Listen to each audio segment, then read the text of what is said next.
Haleluya. Shalom. Shalom. Sekali lagi shalom. Shalom. Puji nama Tuhan. Pagi hari ini kita masih dipertemukan kembali, masih bisa saling memandang wajah-wajah ceria anak-anak yang diberkati oleh Tuhan. Mari kita siapkan hati kita untuk datang pada Tuhan. Mari kita renungkan sejenak setiap kebaikan Tuhan. Bapa, kami bersyukur Tuhan buat setiap kebaikan-Mu Tuhan dalam setiap kehidupan kami, buat penyertaan-Mu, lawatan-Mu Tuhan, hari lepas hari yang boleh kami lewati Tuhan. Kami menyadari begitu banyak kebaikan-Mu, Kau tidak pernah meninggalkan kami Tuhan. Pagi hari ini kami mau datang padamu Tuhan, membawa setiap kerinduan kami Tuhan. Satu hal yang kami rindukan Tuhan, untuk senantiasa ada di dalam bait, untuk senantiasa datang kepadamu Tuhan, memujimu, menyembahmu, menikmati hadiratmu Tuhan di tempat ini.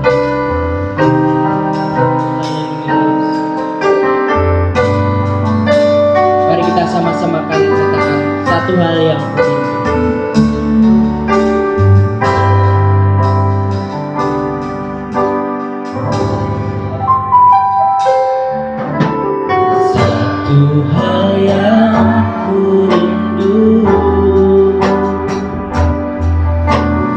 berdiam di dalam rumah-Mu. Satu hal yang ku pinta, menikmati bait-Mu Tuhan.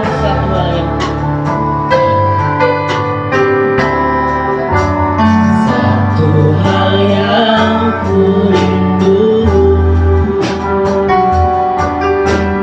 berdiam di dalam rumah-Mu.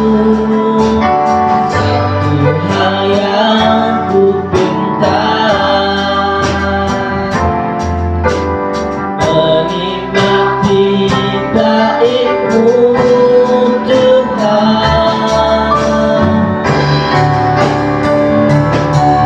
Lebih baik satu hari di pelataran-Mu daripada 1000 hari di tempat lain.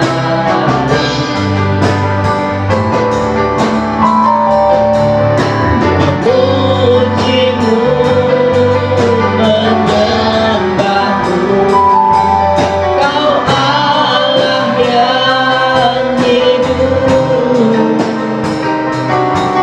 dan menikmati semua kemurahan.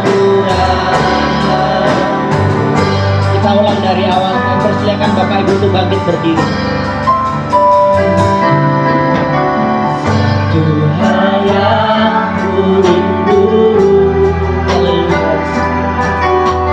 berdiam di dalam rumah-Mu.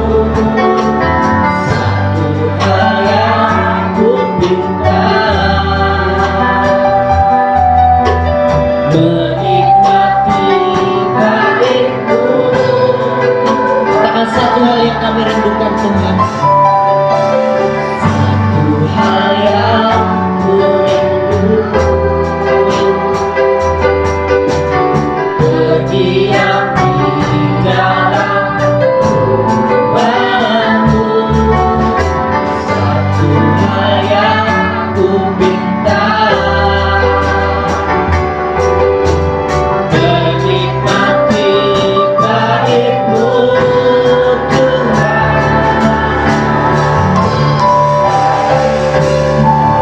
Lebih baik satu hari di pelataran-Mu daripada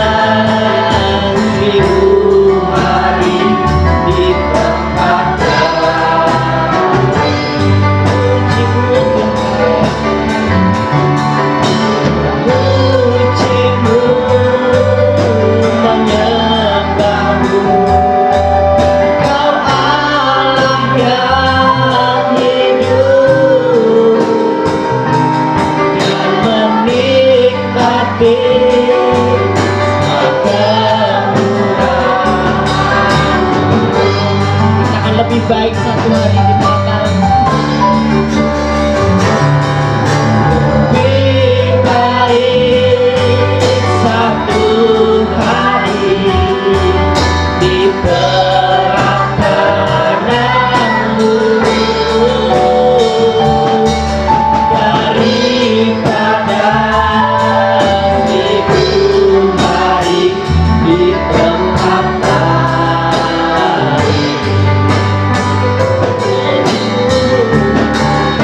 Memujimu, menyembahmu, Kau Allah yang hidup, dan menikmati semua kemuliaan. Mari jemaat saja yang katakan,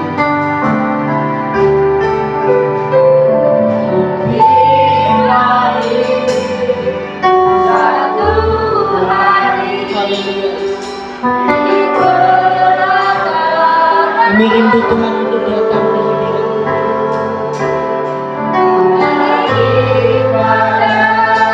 merasakan kuasa-Mu, kasih-Mu.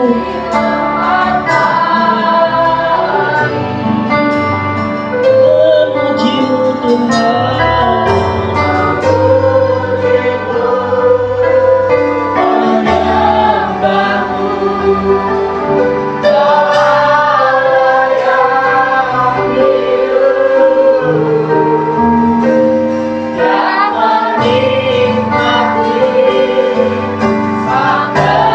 Sekali lagi, haleluya.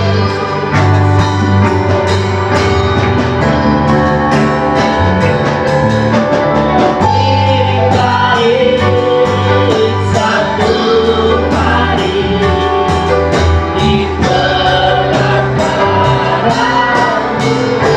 haleluya, daripada 1000 hari di tempat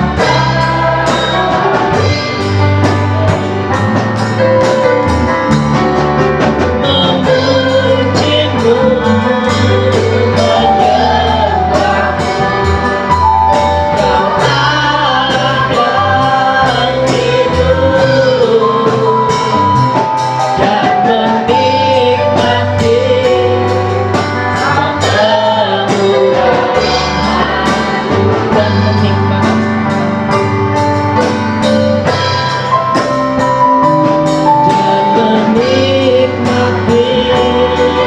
semua kemurahan-Mu.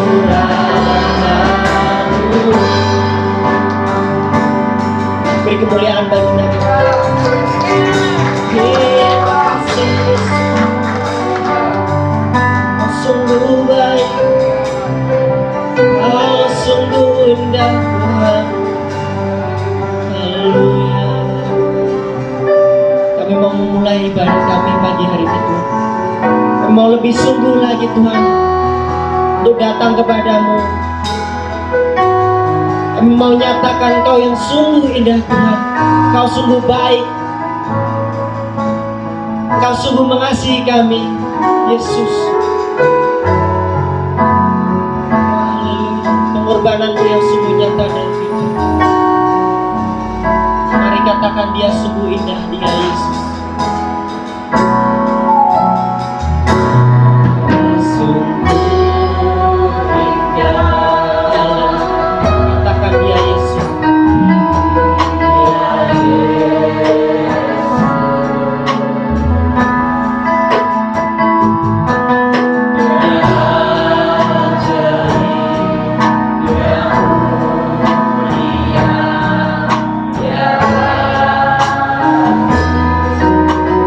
Dia cinta saudara dan saya.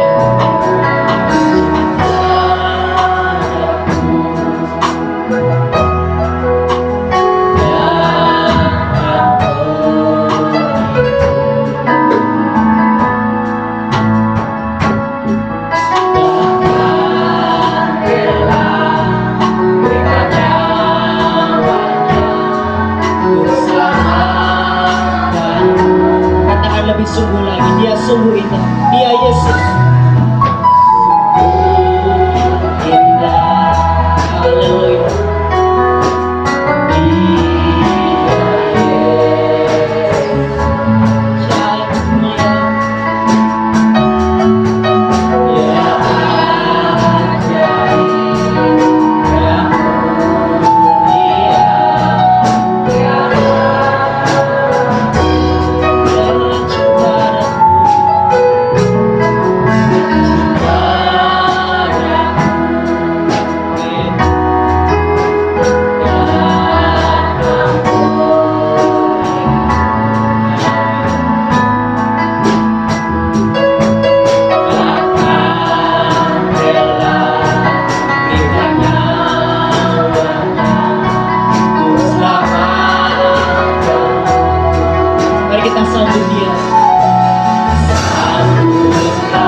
Siapkan hati kami Tuhan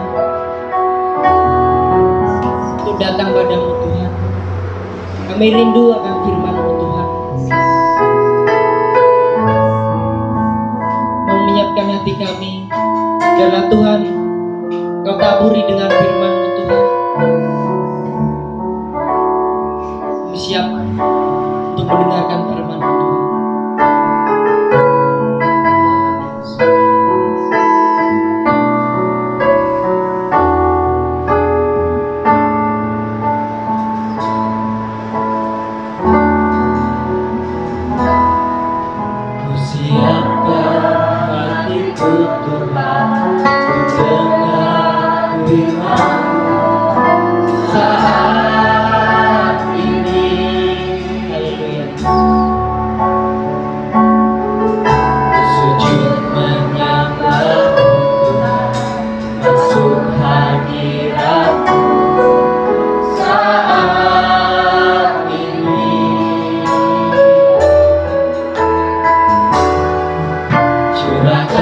Urapan-Mu Tuhan bagi jemaat saat ini.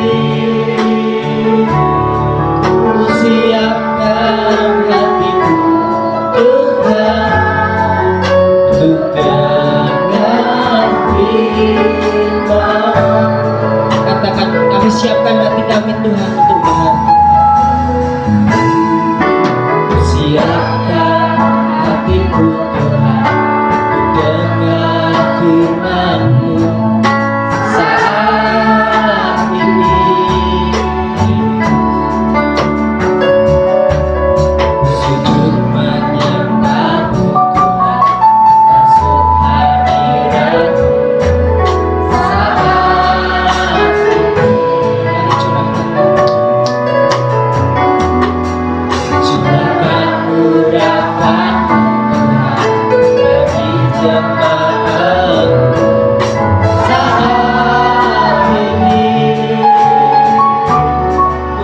siapkan hatiku Tuhan untuk berbakti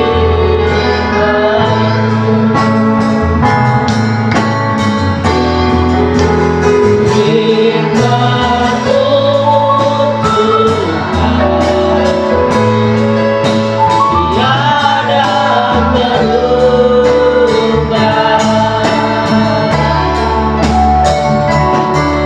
Dahulu sekarang selama-lamanya tiada berubah.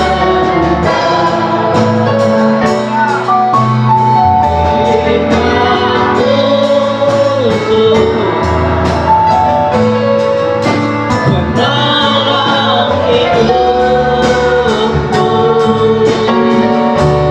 ku siapkan hatiku Tuhan untuk firman-Mu. Mari siapkan Hatiku dengan firman saat ini sujud berkat.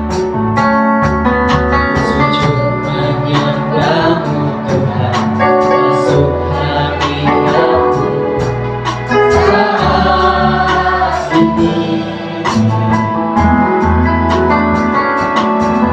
Curahkan urapan-Mu Tuhan bagi jemaat-Mu saat ini. Ku siapkan hatiku Tuhan untuk dengar firman-Mu.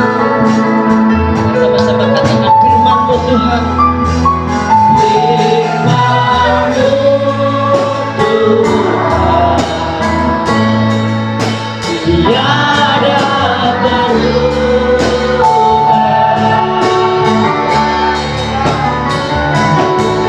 Dahulu sekarang selama-lamanya tiada berubah.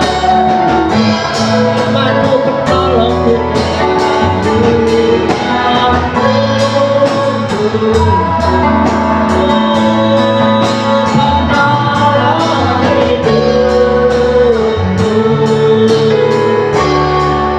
siapkan hatiku Tuhan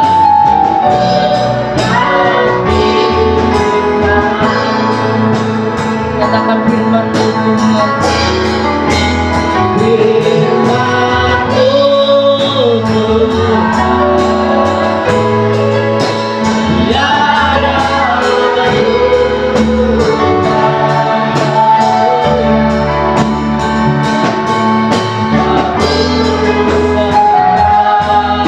dengan firman-Mu.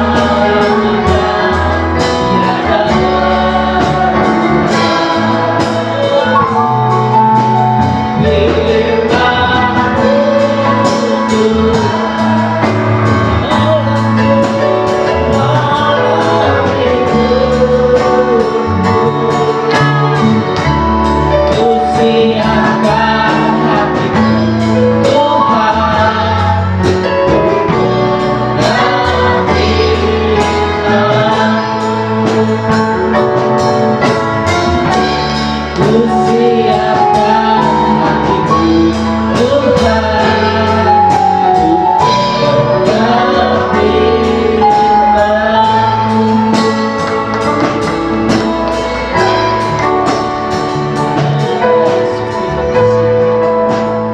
Terima kasih Tuhan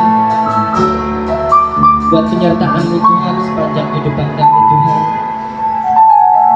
Bila mana di hari Sabat-Mu ini Tuhan, kami masih Engkau berikan kesempatan Tuhan untuk datang ke hadirat-Mu Tuhan, untuk memuji, menyembah-Mu di dalam hadirat-Mu Tuhan. Berkati setiap hati kerinduan kami Tuhan.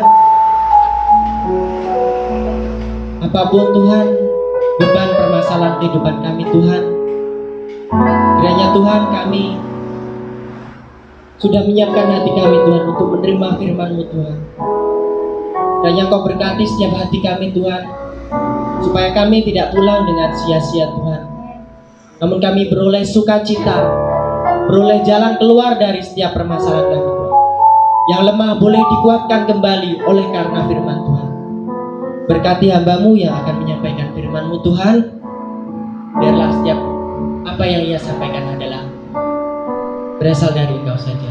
Kami mau menyerahkan seluruh rangkaian ibadah kami dalam nama Tuhan Yesus Kristus. Haleluya. Amin. Haleluya. Haleluya. Puji Tuhan. Salam sejahtera dalam kasih Tuhan kita Yesus Kristus. Tuhan kiranya memberkati Bapak Ibu dan saudara-saudara sekalian. Masih ada sukacita? Saudara, hari-hari ini banyak orang sudah mulai bingung menghadapi tantangan kehidupan yang hari-hari ini sedang terjadi. Ya. Kita tidak bisa membohongi diri kita dengan fakta kenyataan ini bahwa memang situasi kehidupan yang dihadapi hari-hari ini tidak mudah. Tetapi saudara, kita juga perlu ingat bahwa hidup ini harus terus berjalan.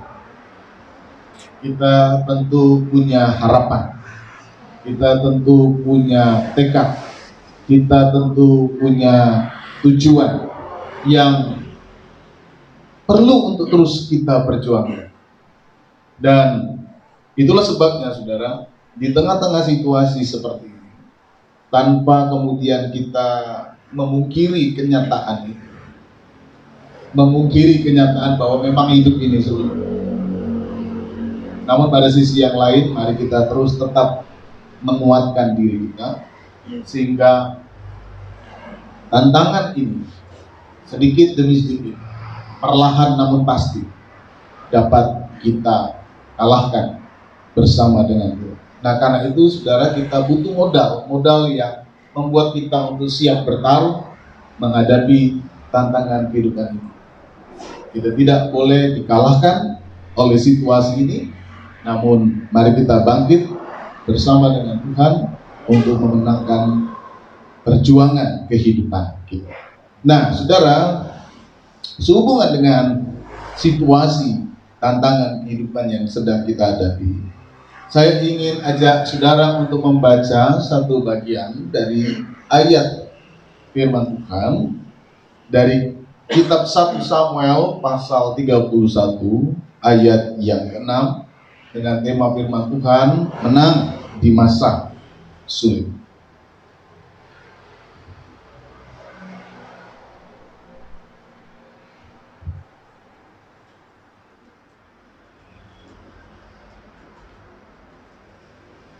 Satu Samuel 30 ayat 1 sampai ayat yang ke-6. Demikian, ketika Daud serta orang-orangnya sampai ke Ziklag pada hari yang ketiga, orang Amalek telah menyerbu tanah Negeb dan Ziklag. Ziklag telah dikalahkan oleh mereka dan dibakar habis.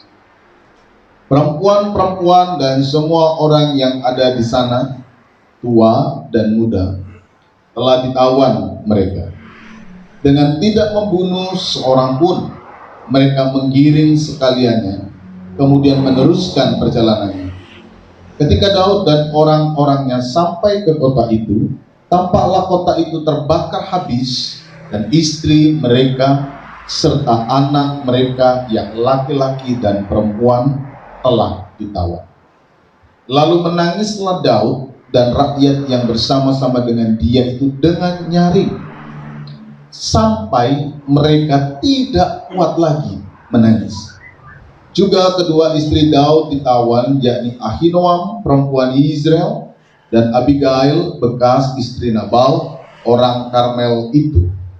Dan Daud sangat terjepit karena rakyat mengatakan hendak melempari dia dengan batu, seluruh rakyat itu telah pedih hati, masing-masing karena anaknya laki-laki dan perempuan.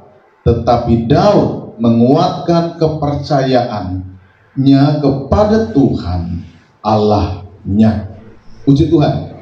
Sampai di situ pembacaan kita. Saudara, beranjak dari tema ini, saya ingin mengajak saudara untuk tetap memiliki sebuah pengharapan bagaimana kemudian kita bisa menang di masa-masa kesulitan. Tentu saja definisi menang ini tidak secara sederhana kita pahami sebagai sesuatu yang hanya sekedar kita pahami dalam pengertian-pengertian bagaimana kemudian kita bisa mendapatkan kembali fasilitas-fasilitas, kekuatan-kekuatan kehidupan kita seperti sosioekonomi. Tetapi saya lebih ingin mengajak saudara memahami nilai kemenangan ini di dalam sebuah pemahaman yang lebih luas, di mana kehidupan kita sendiri itu tidak menyerah menghadapi kenyataan-kenyataan hidup ini. Buat saya itu adalah sebuah proses kemenangan. Iman kita tidak gugur, iman kita tetap kuat, kita tetap bersemangat. Persoalan apakah kemudian nanti kita dapat menikmati kembali hal-hal yang lain seperti aspek sosioekonomi kita menjadi lebih baik. Saya kira itu persoalan berikutnya.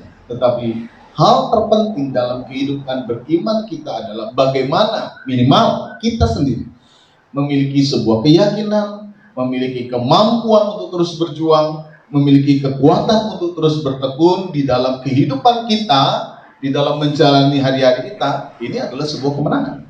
Dan saya yakin ketika orang ada di dalam sebuah semangat, ketekunan, kekuatan, pengharapan, mereka akan menikmati apa yang seharusnya mereka dapatkan.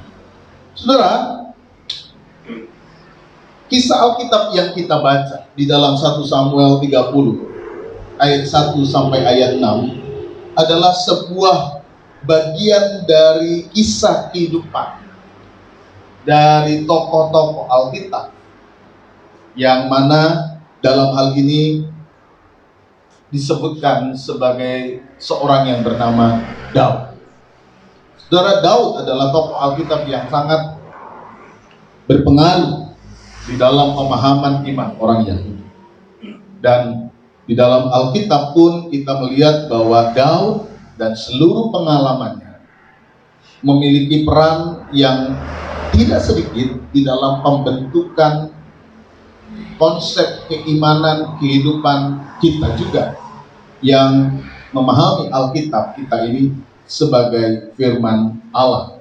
Nah, apa yang kemudian Alkitab ingin sampaikan, ingin ceritakan di dalam kehidupan seorang Daud, tokoh Alkitab yang sangat berpengaruh di dalam pemahaman kehidupan iman orang Yahudi maupun orang Kristen. Alkitab menjelaskan juga, menceritakan kehidupan Daud di dalam sebuah dinamika kehidupan yang tidak statis. Artinya bahwa di dalam Alkitab, kisah kehidupan Daud ini tidak hanya diceritakan di dalam cara pandang yang menunjukkan bahwa Daud adalah orang-orang atau tokoh Alkitab yang selalu hidupnya berhasil, selalu hidupnya ada dalam suasana suka, selalu ada di dalam kehidupan yang membuat kehidupannya berbahagia. Alkitab juga menceritakan pengalaman-pengalaman Daud di dalam sisi-sisi kehidupan yang berlawanan. Alkitab juga tidak sedikit menceritakan pengalaman-pengalaman masa-masa berat, masa-masa sulit yang dialami oleh seorang tokoh besar sekali Daud ini. Alkitab sangat jelas, sangat jujur menceritakan pengalaman Daud yang ada sisi sukanya, ada sisi dukanya. Nah, di dalam bagian Alkitab yang kita baca dari kitab 1 Samuel 30 ayat 1 sampai 6, kita diberi informasi, kita diberi cerita oleh penulis tentang sebuah pengalaman yang menyesakkan di dalam kehidupan Daud. 1 Samuel 30 ayat 1 sebenarnya sampai nanti saudara baca sampai ayat 25 sebenarnya, tapi karena pembacaan cukup panjang saya potong sampai ayat yang ke-6 karena nanti memang poin kita ada di sana. Alkitab menceritakan tentang pengalaman Daud dan orang-orang yang mengikutinya pada waktu itu mengalami sebuah kenyataan di mana Ziklag, kota yang mereka dapatkan melalui peperangan yang diberikan oleh Raja Akis, itu kemudian dikuasai, dibumi hanguskan oleh sebuah bangsa yang bernama Amalek.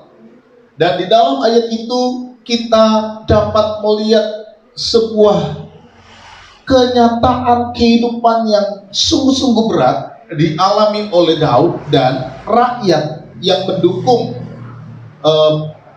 pelarian Daud dari Saul pada waktu itu. Mereka mengalami sebuah kesedihan yang amat sangat. Alkitab mendeskripsikan, menggambarkan kesedihan mereka itu dengan gambaran yang jelas kita lihat di dalam ayat 1 sampai ayat ke-6. Di situ digambarkan di mana Ziklag itu kemudian dibakar habis. Saudara bisa membayangkan di mana sebuah wilayah, desa atau kota yang kemudian dibakar habis. Istri dan anak-anak mereka ditawan. Bagian penting dari keluarga Daud dan orang-orangnya itu ditawan. Lalu kemudian Alkitab juga menggambarkan sebuah kesedihan yang begitu berat di dalam ayat yang keempat, di mana mereka berteriak dengan nyaring. Jadi mereka melampiaskan kesedihan mereka. Bahkan kemudian narasi dalam Alkitab itu mengatakan mereka sampai tidak bisa kuat lagi mau menangis.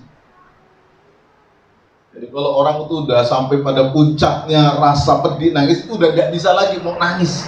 Tapi kepedihannya dalam, sehingga kemudian diungkapkan sampai mereka tuh tidak kuat lagi mau menangis. Mereka sudah sejadi-jadinya nangis.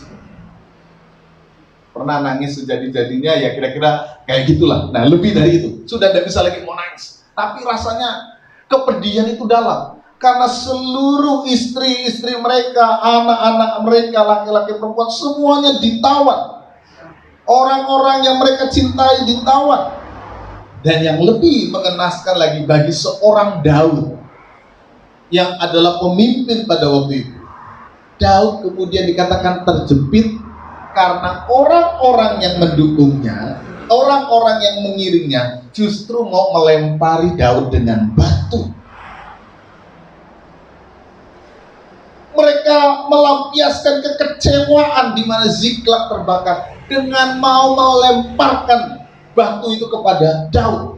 Daud itu menjadi tumbal seluruh kekesalan mereka dan akhirnya Daud terjepit.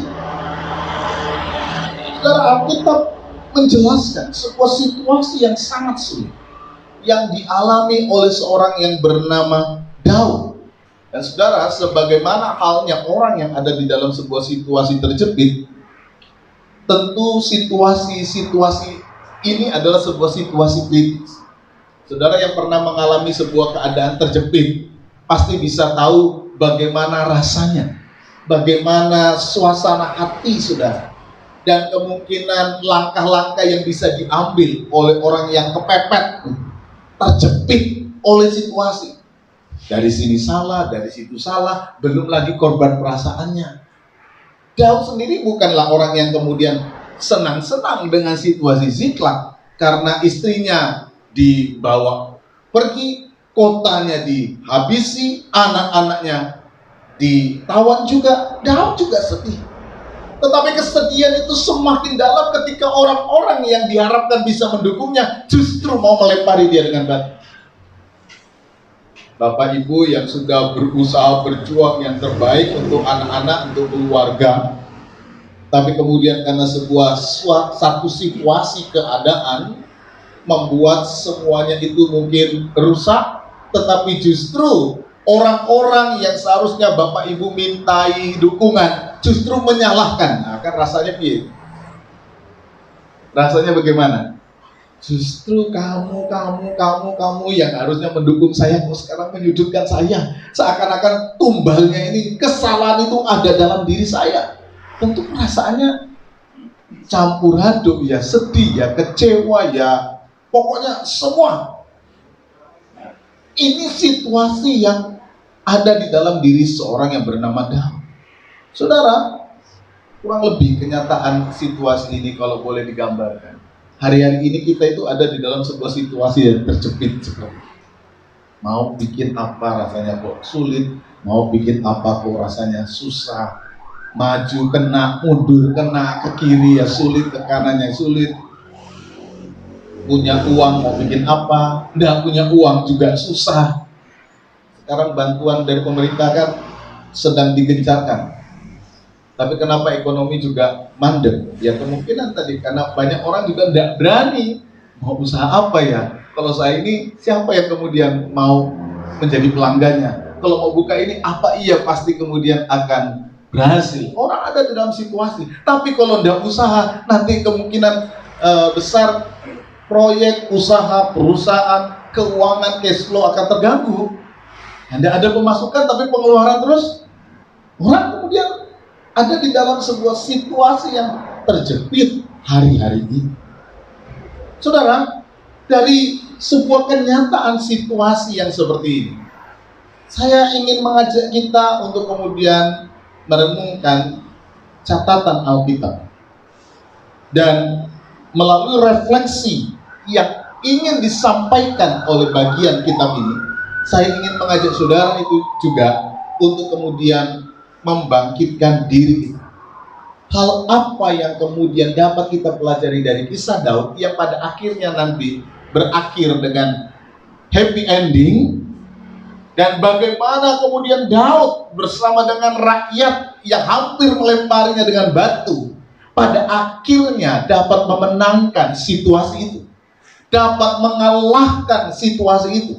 Dan bersama dengan teks ini saya ingin mengajak saudara untuk kemudian menghadapi kenyataan-kenyataan hidup yang sulit ini, berefleksi dari dalamnya untuk kemudian menolong kita juga dapat bersama-sama dengan Tuhan melewati tantangan kehidupan yang sulit hari-hari ini. Ada beberapa hal saudara yang akan kita perhatikan, kita renungkan dengan sungguh-sungguh. Bagaimana sebenarnya di tengah-tengah situasi atau masa-masa sulit ini kita pada akhirnya dapat memenangkan pergumulan dan pertandingan kehidupan kita. Saudara, hal pertama yang kita lihat dari narasi kisah 1 Samuel 30 ayat 1 sampai 6 ini, kemenangan di dalam kehidupan Daud yang terjepit bersama dengan masyarakatnya pada akhirnya muncul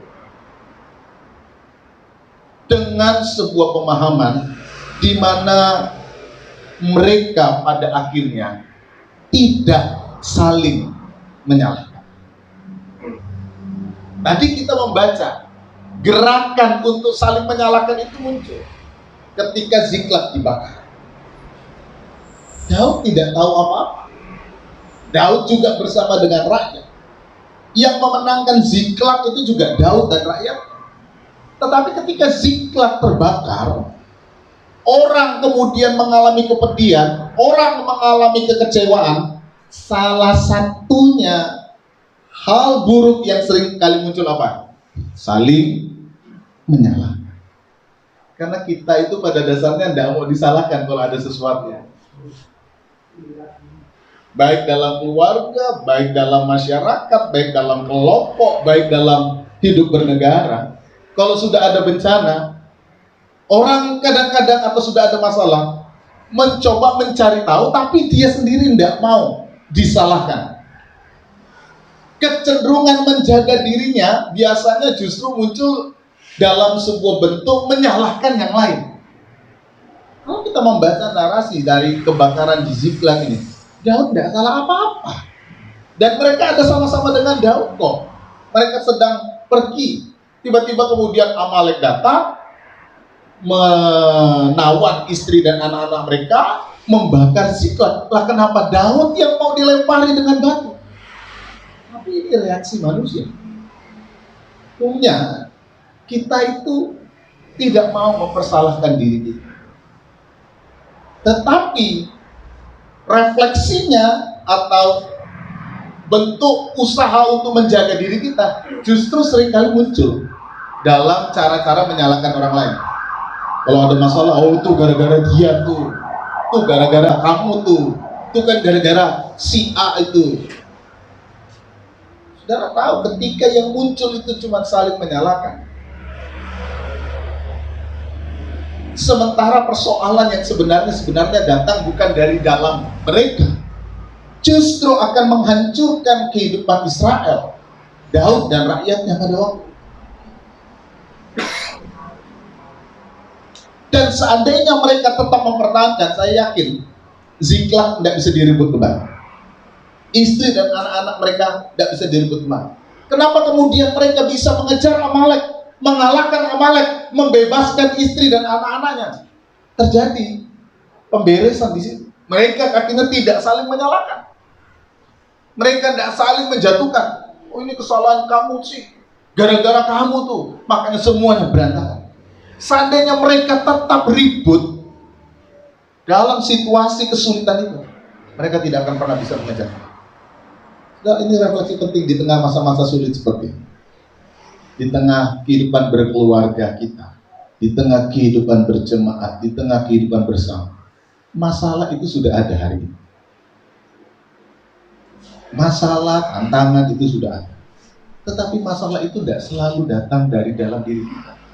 Dan tidak perlu secara terburu-buru kemudian saling menyalahkan. Itu hanya sekedar melemahkan. Kita perlu mencari sumber-sumber persoalan, tetapi tidak harus kemudian pasti kamu, gara-gara kamu ini tidak bisa, gara-gara kamu ini tidak ngerti, gara-gara kamu ini tidak paham, gara-gara kamu ini salah. Kadang-kadang persoalan itu kan muncul bukan hanya karena seseorang, tapi karena sebuah sistem di dalam kantor, dalam masyarakat, dalam situasi bersama, atau di dalam keluarga. Sistem itu mungkin cara berkomunikasi atau apa yang kemudian pada akhirnya menimbulkan kesalahpahaman, kesalahan berpikir, ketidakmampuan untuk mencerna pemahaman seseorang, perkataan seseorang, akhirnya membuat orang bisa keliru juga. Tetapi mungkin kita perlu sadar bahwa persoalan-persoalan kadang-kadang tidak terjadi secara sederhana, hanya sebuah kesalahan dari seseorang. Sehingga kemudian kita dalam menghadapi situasi seperti ini, hidup yang sudah sulit seperti ini, justru kita perlu untuk semakin membangun sebuah kekuatan kehidupan bersama. Kemenangan di masa-masa sulit ini akan hadir ketika orang tidak kemudian saling menyalahkan. Tidak usah saling menyalahkan. Kalau hari ini kehidupan ekonomi keluarga mungkin sedikit terganggu, tidak usah saling menyalahkan. Tingkat perceraian di Jakarta itu tinggi setelah pandemi. Kekerasan dalam rumah tangga tinggi karena orang stres semua kan. Stres, saling nyalakan. Akhirnya bertengkar, ribut tidak puas ini, pukul-pukulan. Situasi memang sudah seperti ini sudah. Dan kadang-kadang tidak selalu datang dari dalam. Ketika datang dari luar kita mau menyalahkan, oh kamu tidak bisa. Memang kenyataannya sudah seperti ini.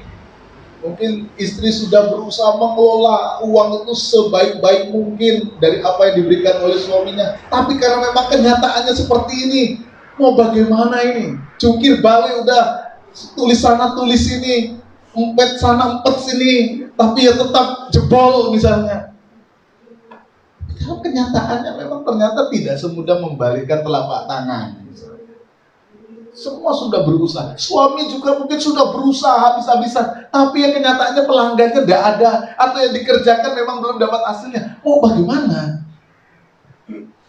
Nah, dalam segala keadaan seperti ini, yang dibutuhkan adalah bagaimana membangun semangat bersama. Ayo, bagaimana kemudian kita mencari sebuah solusi bersama, kekuatan bersama, kepentingan bersama. Jangan saling menyalahkan, karena itu tidak akan pernah menghasilkan sesuatu yang baik. Justru akan menghancurkan kehidupan. Yang kedua adalah tidak dikuasai oleh emosi negatif yang datang, yang harus dibangun dalam menyikapi persoalan. Saudara, ketika Ziklag dibakar, memang emosi dari Daud dan rakyatnya tersulut. Mereka berteriak, mereka sedih sekali.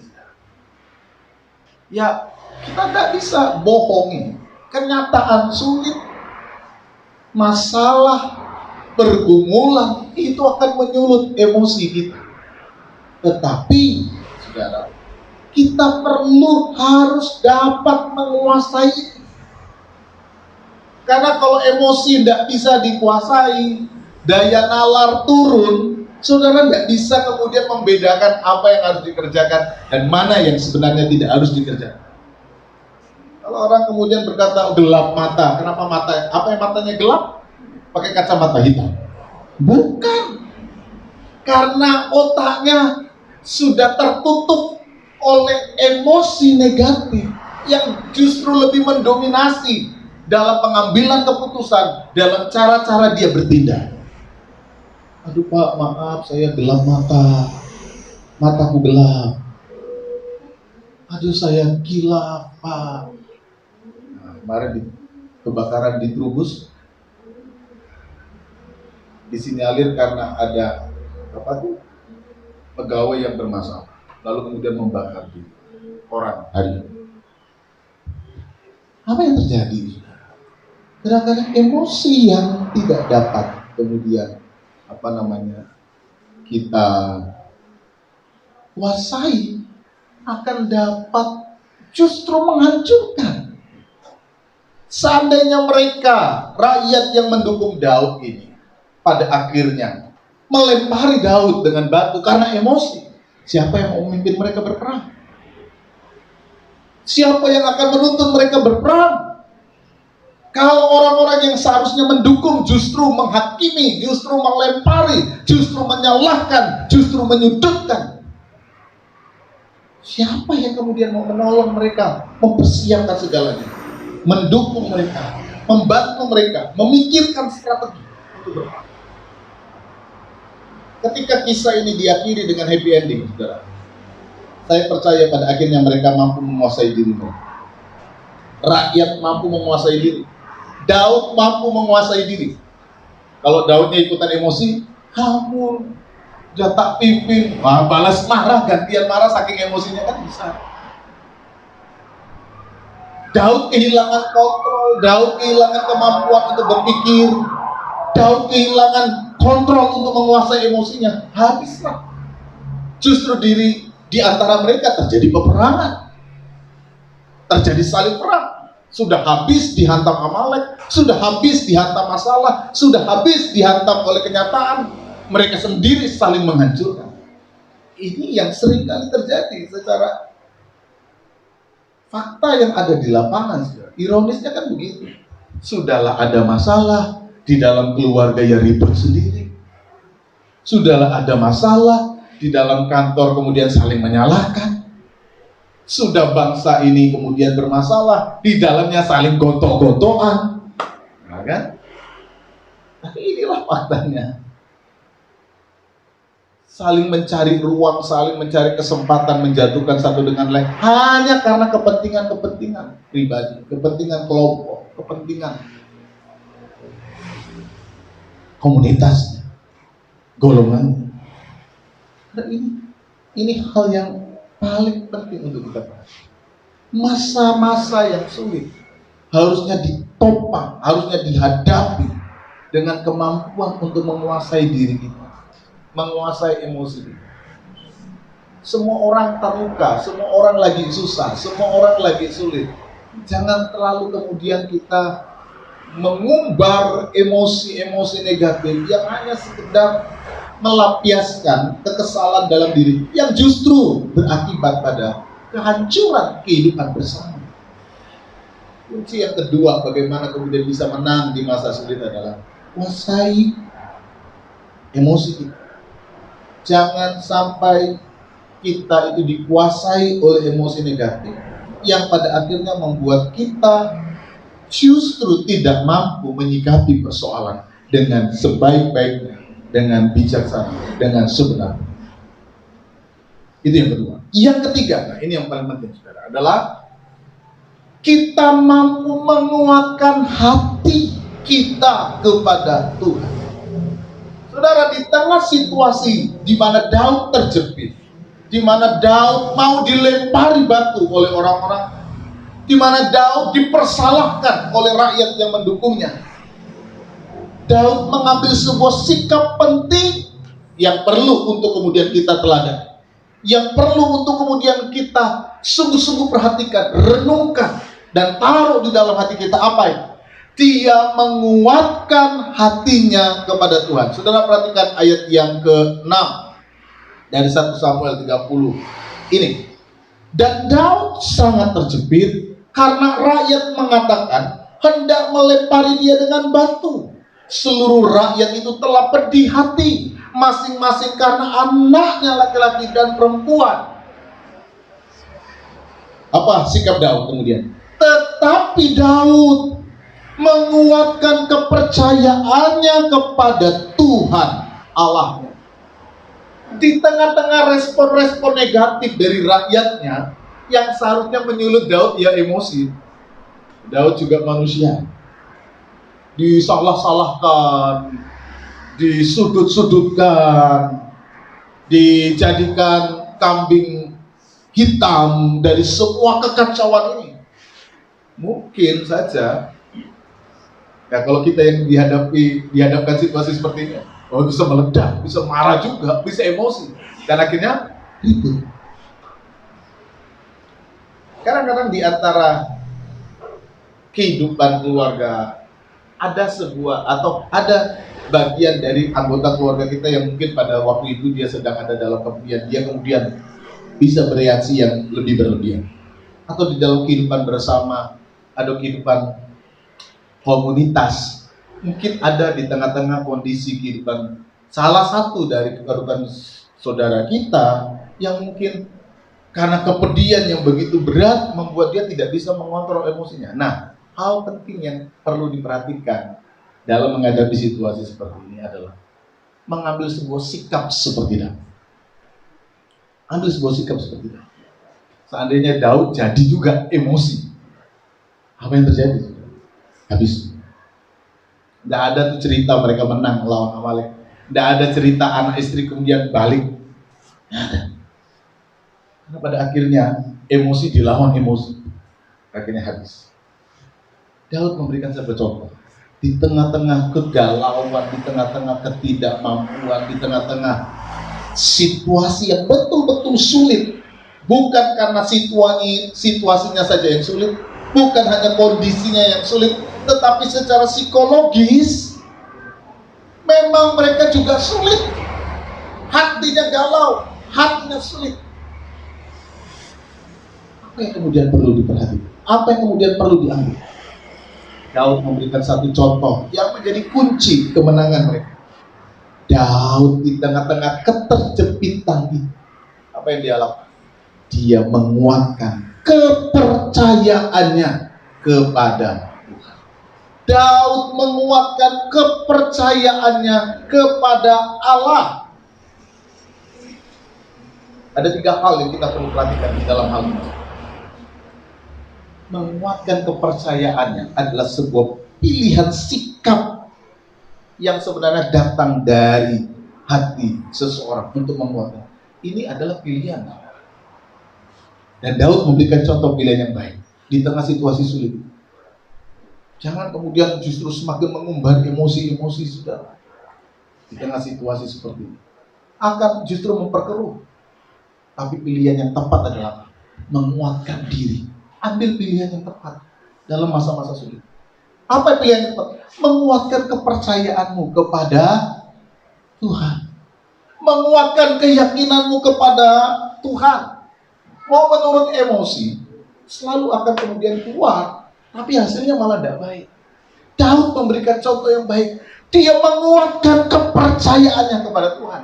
Dagingnya maunya marah, dagingnya juga mau berontak.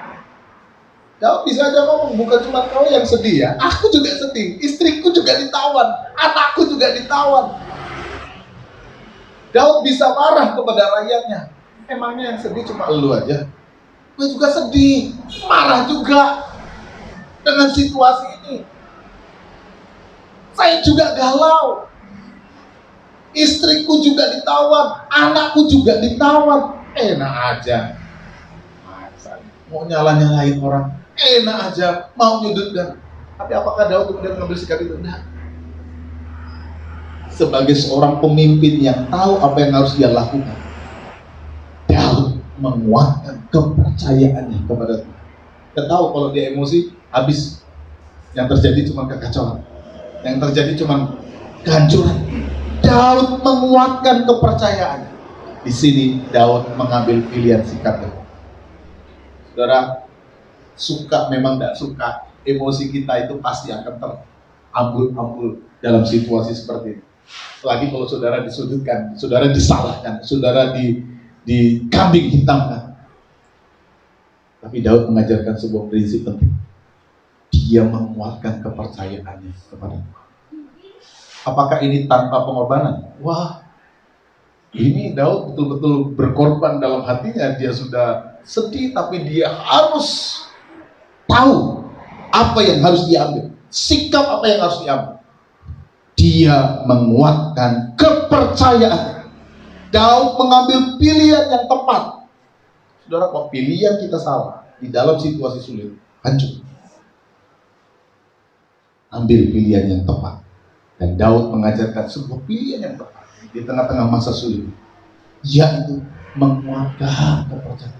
Dia hanya kemudian menghadapkan dirinya kepada Tuhan, menguatkan kepercayaannya bahwa Tuhan pasti akan menolong. Tuhan pasti akan memimpin saya. Tuhan pasti akan meneguhkan saya. Tuhan pasti akan memampukan saya. Dia menaruh kepercayaannya kepada Allahnya, bahwa apa yang terjadi ini sesuatu yang tidak mungkin terlepas dari perhatian Allah. Dan dia tahu bahwa Allah akan bertindak. Itu terus yang dikuatkannya. Dia mengambil sebuah ekstrim lain di tengah ada ekstrim yang lain. Ekstrim yang cuma emosi, marah, menyudutkan, menyalahkan. Daud mengambil ekstrim lain.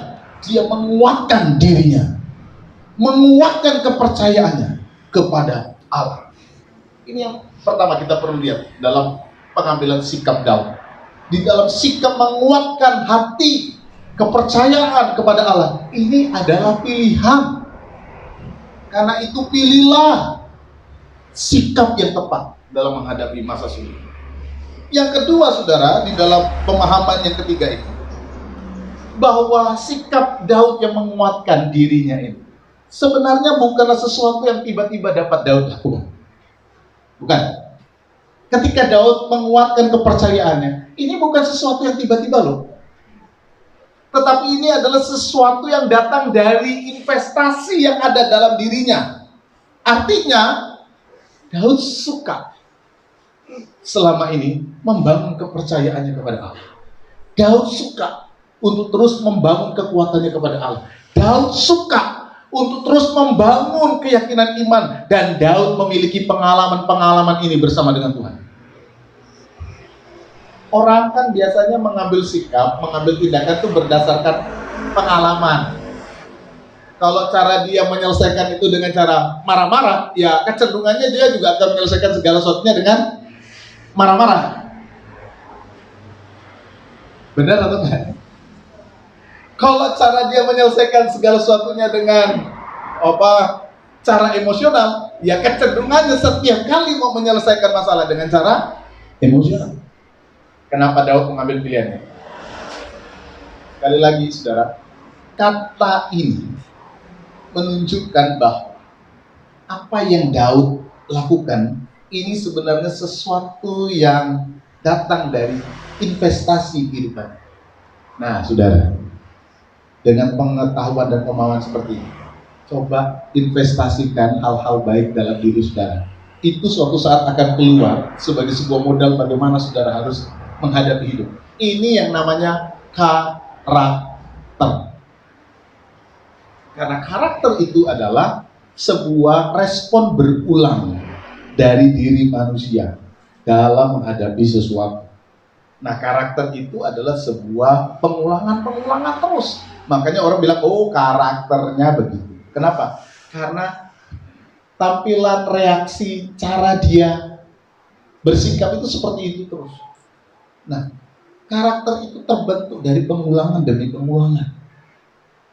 Nah, kalau kita itu membiasakan diri dengan sebuah pola-pola kehidupan tertentu, itu membentuk kita dan menghasilkan sebuah investasi cara kita menyelesaikan masalah, menghadapi masalah.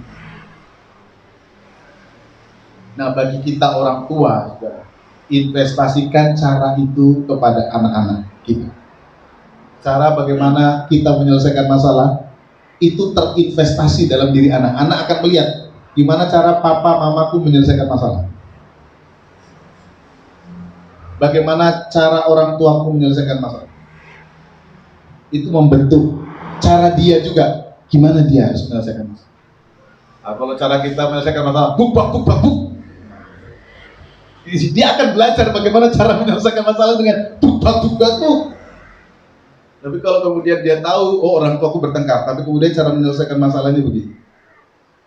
Nah, itu akan membentuk investasi dia. Oh, kemudian cara menyelesaikan masalahnya. Ketika papa mama berbeda pemahaman, oh cara menyelesaikannya begini. Daud itu memiliki sebuah investasi pengalaman dalam hidupnya. Dia sudah terbentuk bagaimana menghadapi masa sulit, dan setiap kali dia menghadapi masa sulit, dia selalu menghadap Tuhan. Dia selalu menghadap Tuhan, dan saudara bisa lihat dalam Mazmur Daud. Dia selalu menghadap Allah. Dan ketika Ziklag dibakar, orang semua mau melempari dengan batu. Daud kemudian mengambil pola yang sama seperti yang sering kali ia lakukan. Dia menguatkan dirinya kepada Tuhan.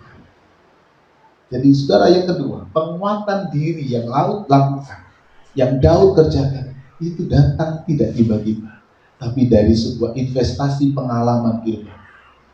Nah, investasi pengalaman apa yang sekarang saudara sedang taruh dalam dirimu dalam setiap kali engkau menghadapi tantangan?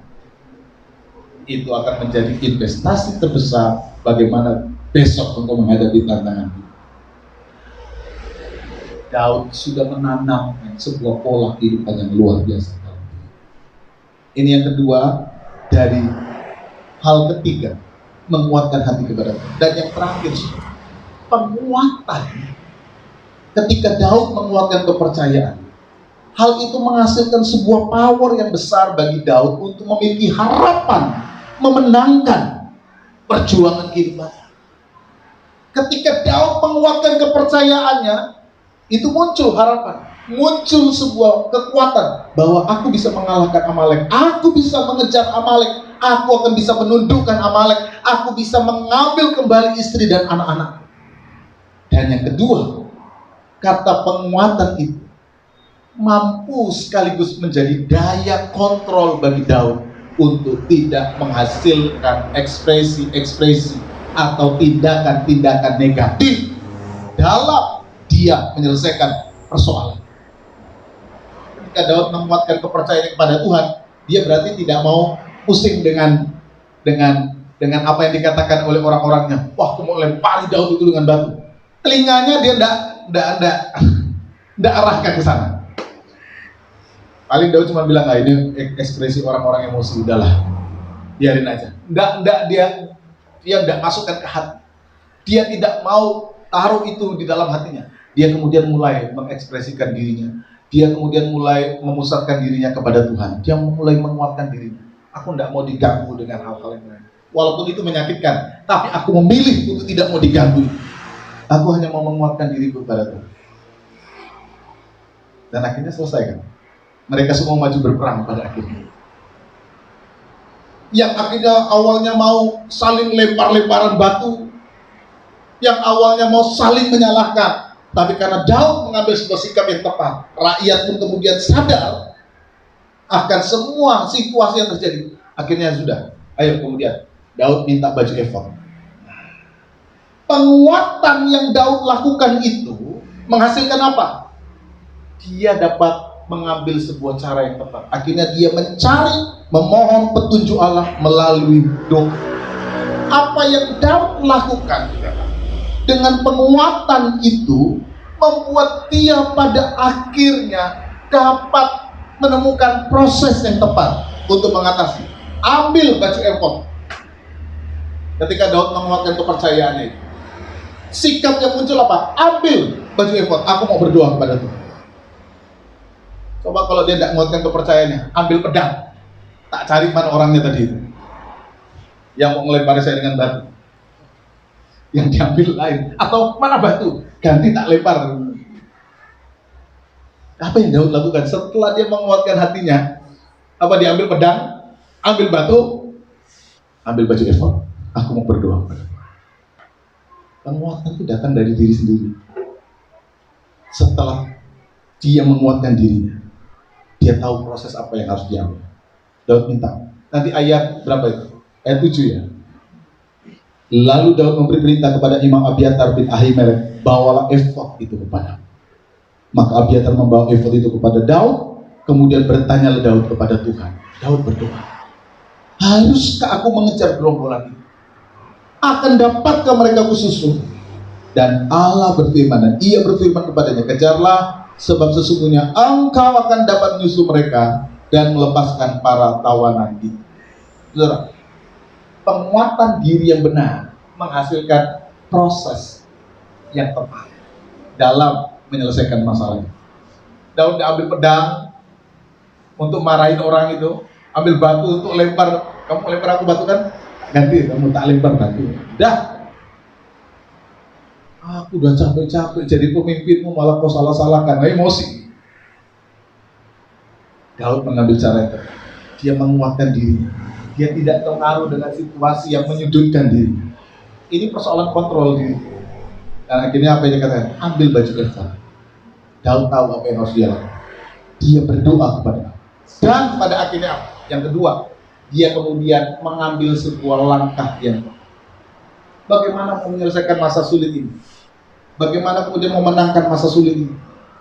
Kita harus punya langkah yang benar. Dan langkah yang benar itu lahir dari proses mendapatkan jawaban itu dengan benar. Proses mendapatkan jawaban itu dengan benar datang dari kestabilan, kemampuan, kemantapan hati.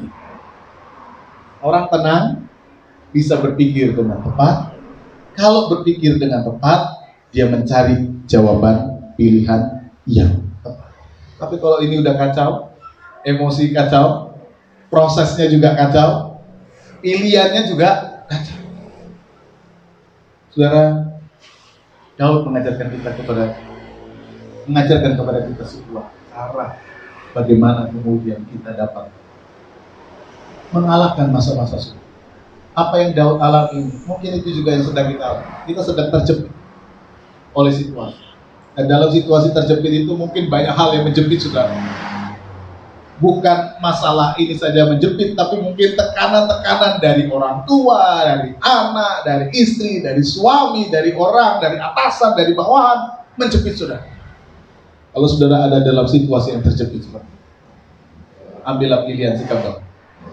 Maka Daud menguatkan kepercayaannya kepada Allah. Saudara, kalau kita beri telinga kita kepada hal-hal yang selalu saja menyalahkan diri kita, kita kehilangan damai sejahtera dan sukacita untuk dapat kemudian mengalahkan tantangan ini. Saudara perlu mengambil jalan yang lain, jalan ke atas, menguatkan kepercayaanmu kepada Allah, dan hasilnya akan luar biasa. Engkau punya kekuatan untuk memiliki harapan menyelesaikan tantangan itu. Engkau punya kemampuan mengontrol seluruh kondisi kehidupan.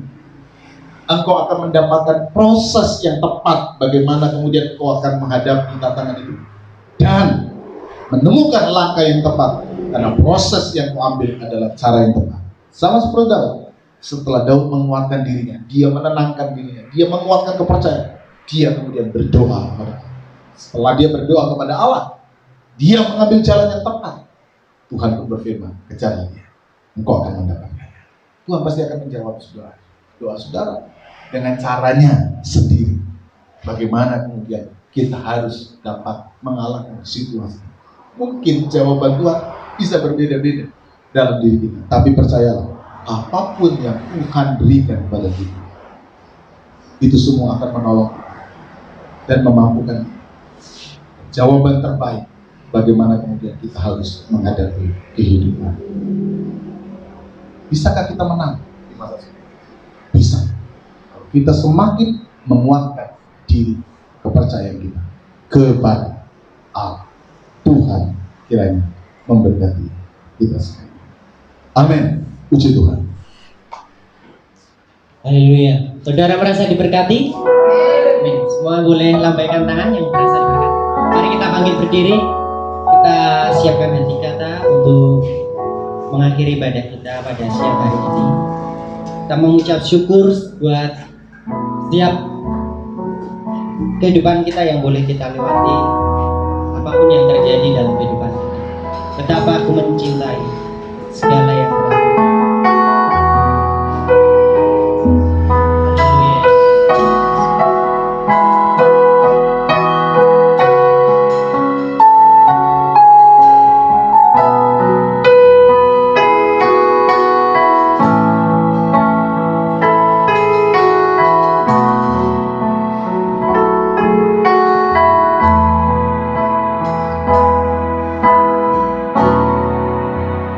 Haleluya.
bersyukur Tuhan buat firman-Mu pada siang hari ini Tuhan, yang boleh Engkau sampaikan melalui hamba-Mu Tuhan.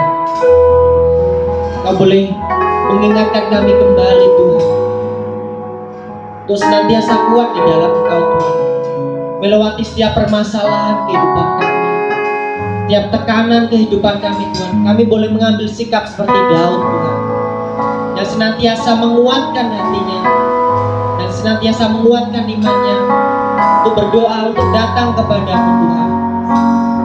Biarlah Tuhan kami memiliki iman yang seperti Daud juga Tuhan, melewati setiap permasalahan kehidupan kami masing-masing Tuhan, seperti emas Tuhan yang ditempa dan akhirnya menjadi berharga Tuhan. Begitu juga kami tahu Tuhan, kami berharga di hadapan-Mu Tuhan, bahwa sekalipun dalam setiap permasalahan kami Tuhan, Engkau tidak pernah meninggalkan kami. Berkati setiap kami jemaat-Mu Tuhan yang boleh menerima firman-Mu Tuhan. Kiranya Tuhan, firman-Mu dapat menjadi pedoman dalam setiap kehidupan kami, boleh menguatkan kami Tuhan. Berkati hamba-Mu yang sudah berhenti berbicara Tuhan, namun biarlah firman-Mu senantiasa tertanam dalam setiap kehidupan kami. Kami mau menyerahkan setiap rangkaian ibadah kami Tuhan sebelum kami akhiri. Kiranya Engkau berkati. Juga sebentar nanti akan memberikan persembahan kami Tuhan. Kiranya Engkau sucikan, kuduskan, menjadi persembahan yang hidup, yang baik, berkenan di hadapan. Dalam nama Tuhan Yesus Kristus kami berdoa. Amin. Silakan duduk. Bapak Ibu nanti untuk yang mengikuti arisan jangan lupa untuk jangan pulang terlebih dahulu. Dan untuk pengumuman ibadah minggu depan, nanti worship leader Ibu Tari dan singernya Mbak Sarah. Untuk CD-nya Mas Wendy, dan untuk yang cek suhu Pak Esther. Itu saja. Mari kita, ada tambahan lagi mungkin? Tidak ada. Mari kita akhiri ibadah kita pada siang hari ini. Mari kita undang bangkit berdiri kembali. Terima kasih waktunya.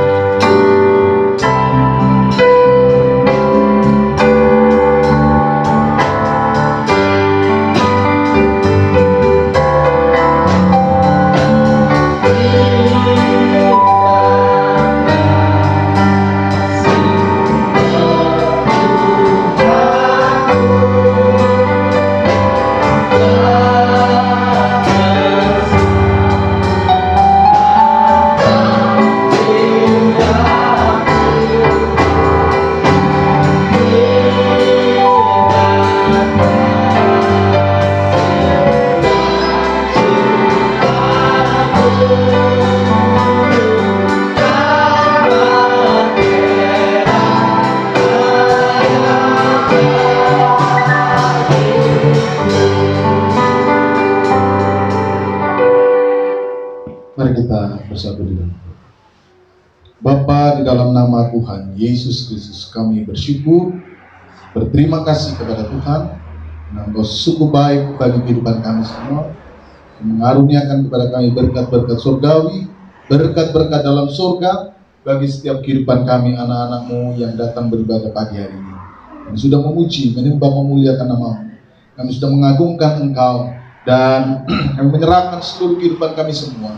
Biarlah kami anak-anak-Mu selalu dikuatkan, selalu dimampukan, selalu diteguhkan untuk dapat mengerjakan segala sesuatunya dengan sebaik-baiknya, menghadapi masa-masa sulit, tantangan kehidupan yang hari ini sedang datang menghantam kehidupan kami.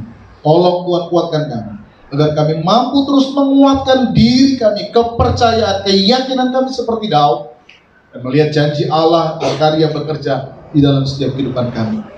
Beri kami kemampuan, kematangan untuk menguasai diri kami, agar kami dapat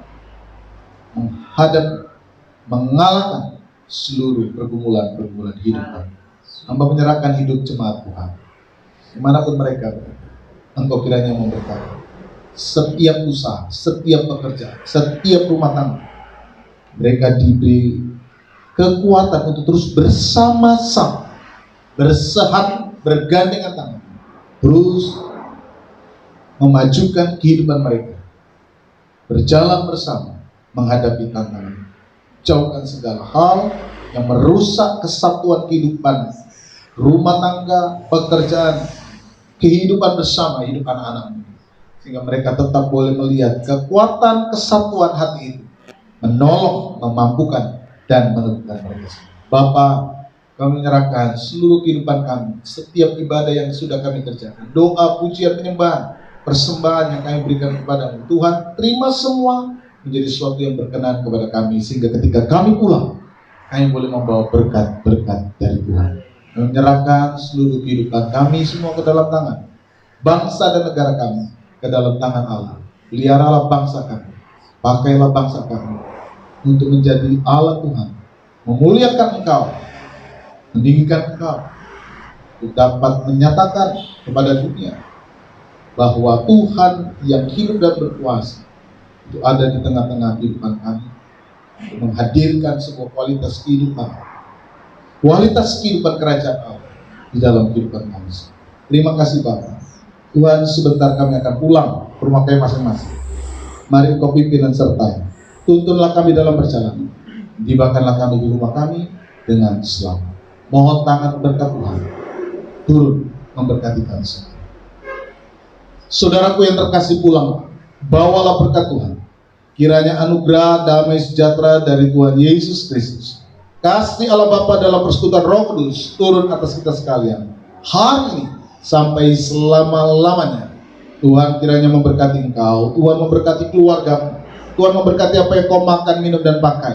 Tuhan memberkati seluruh usaha dan pekerjaanmu. Tuhan yang akan mengangkat engkau dan memberikan padamu hari depan yang penuh harapan dan sukacita yang Ia kerjakan hari ini sampai selama-lamanya dalam berkat nama Tuhan Yesus Kristus. Kami terima semua berkat Tuhan. Haleluya. Amin. Selamat siang. Tuhan memberkati. Selalu jaga kesehatan. Tuhan memberkati kita sekalian.